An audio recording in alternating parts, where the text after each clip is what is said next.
Espagnols ay Baye Fall lañ de.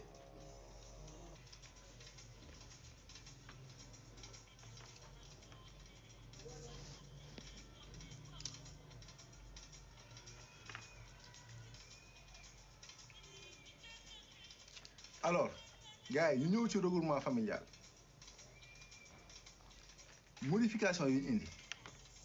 mu ne l'extension de l'âge des enfants bénéficiaires de 26 ans de 21 ans à 26 ans c'est-à-dire que avant dañ leen ne woon regroupement familial Espagne 21 ans la xale yi di am minimum léegi yóbbu nañ ko ba 26 ans c'est-à-dire que booy nekk Sénégal seen papa yi nekk fi Espagne comprendre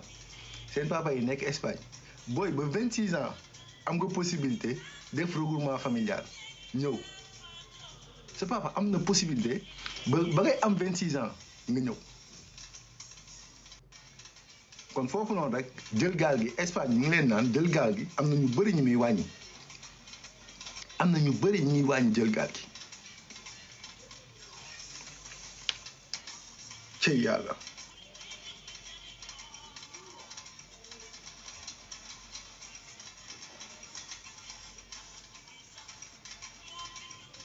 xoolal mu ne l'inclusion des partenaires non enregistrés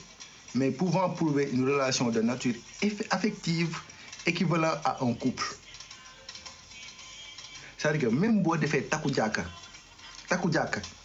loolu la bëgg a wax fii partenaire non enregistré mooy nga def takku jàkka defoo sax mariage civil mais wane nga ni preuve boo xamante ni yaa ngi sa jëkkër bi nekk Espagne wala sa jabar bu nekk Espagne am ngeen ay preuve de vie commune de preuve bi wane que ni seen bëggeel sincère na comprendre mën nga def regroupement familial au moment où France ñooy la âge de regroupement familial 18 ans la Espagne yokk nañ ko 26 ans comprendre ñooy la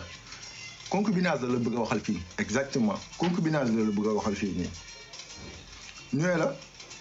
France ne la regroupement familial da nga koy limiter uniquement ci couple bu am union Zahia merci union France union la wax union dafa nga mariage boo xamante ne c'est un mariage civil boo ko amul doo def regroupement familial France bu dee Sénégal Pax la te Pax amul Sénégal concubinage amul Sénégal mais espagnol yi leen ko may Sénégal lu ñu def Pax de Sénégal lu ñu def concubinage mais dañuy def takku jàkka mais takku jàkka puisque tubaab bi reconnaître luñ ko dañ koy considérer comme concubinage ni nga mën a def regroupement familial ni nga mën a indi sa njaboot jëlee leen Sénégal indi leen Espagne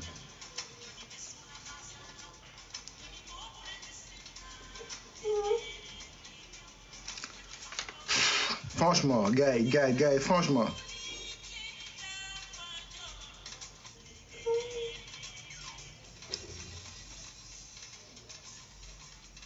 ma ñëw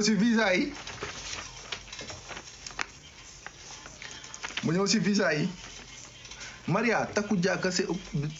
bi c'est obligatoire ou pas non c'est une nouvelle réforme yi nee nañ la même bu fekkee xoolal même bu fekkee yéen ñaar am leen ay preuves yu wane que ni rek seen bëggeel sincère na quoi loolu la bëgg a wax le nouveau règlement introduit une autorisation spécifique pour les types de demande de visa précisant que la première autorisation de séjour sera valable pendant 1 an tandis que les renouvellements seront accordés pour une durée de 4 ans. Cette mesure vise à éviter les situations d'irrégularité administrative et simplifie également le passage d'un type de permis à un autre. Par exemple, il ne sera plus nécessaire de quitter le pays pour obtenir un permis de résidence permanent après un permis temporaire. Le visa de recherche d'emploi, qui était auparavant limité à 3 ans, sera désormais valable de 1 an. Même les visas, xool leen Espagne même visa xool leen Espagne te yàlla. Travail saisonnier. Les réformes instaurent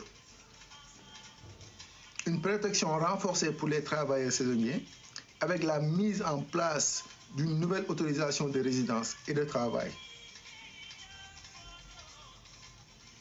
ci yàlla.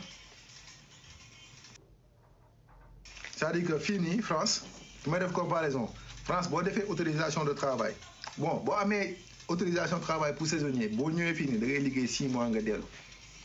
bu ñu la bëggee jël salarié fii France foog nga dellu Sénégal def visa dañu defal autorisation de travail pour salarié nga def visa pour salarié Espagne nee na la jaratul ngay génn territoire espagnol bi fii Espagne ngay toog demander autorisation de travail pour salarié ñu mën ko dugal ci yàlla.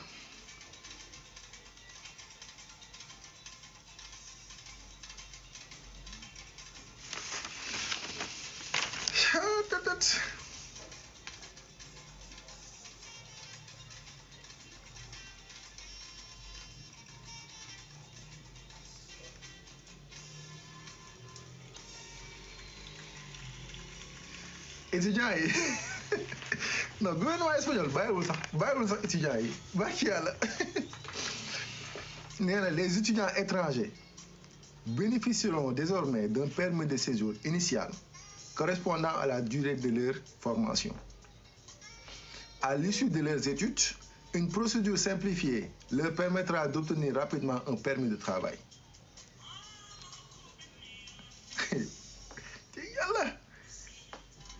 Par ailleurs, ils pourront travailler jusqu'à 30 heures par semaine pendant leur cursus universitaire.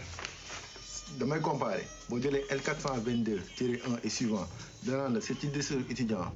60% des horaires de l'horaire légal nga war a mën a liggéey c'est-à-dire que 20 heures par semaine Espagne ne étudiants yi mën ngeen liggéey 30 heures par semaine fii nii boo jàngee ba pare pour nga dem titre de séjour salarié autorisation de travail changement de statut boo xamante ne étudiants yu bëri moom la ñuy souffrir moom la ñuy loolu mooy seen problème mais Espagne nee na day faciliter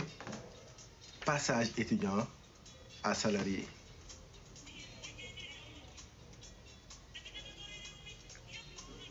passage étudiant à salarié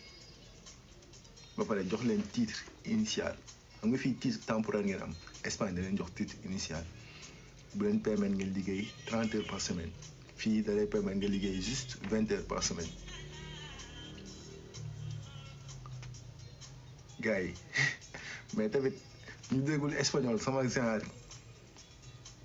boo leen demee Espagne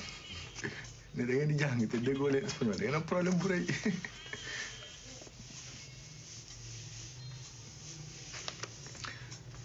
Bijou ça dépend des préfectures am na préfecture yoo xamante ne il faut attendre 6 mois wala 1 an avant nga jot attestation de dépôt. La réforme de la loi sur l'immigration en Espagne représente un pas important vers un système plus inclusif et humain.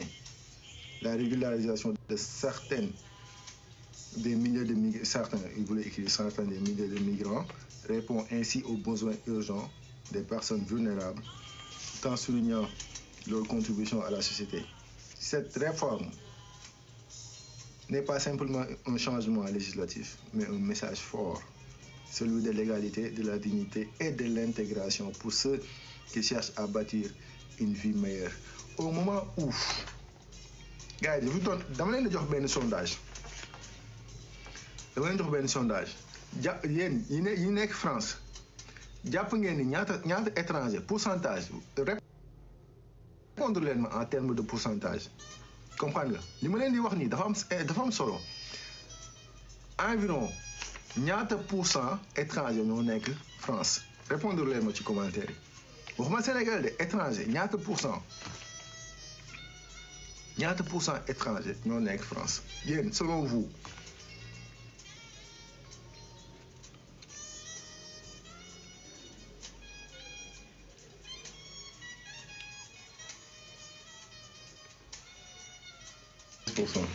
Ok. Et beneen question bi si espace Schengen bi jàpp ban pays moo gën a ëpp lu muy recevoir étranger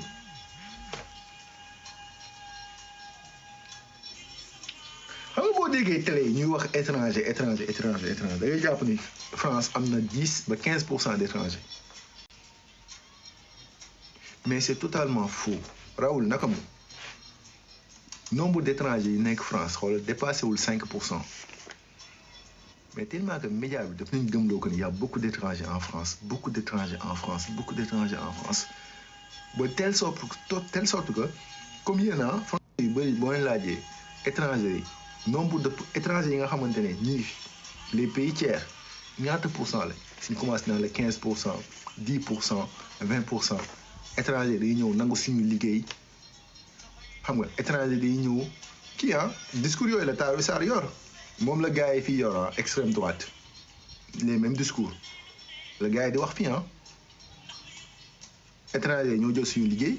étrangers yi ñoo fi bëri dëkk bi bu désordonné étranger la meurtre bu amee ñu ne waaye su OQTF la nekkoon ainsi de suite ainsi de suite alors que yooyu yëpp c'est faux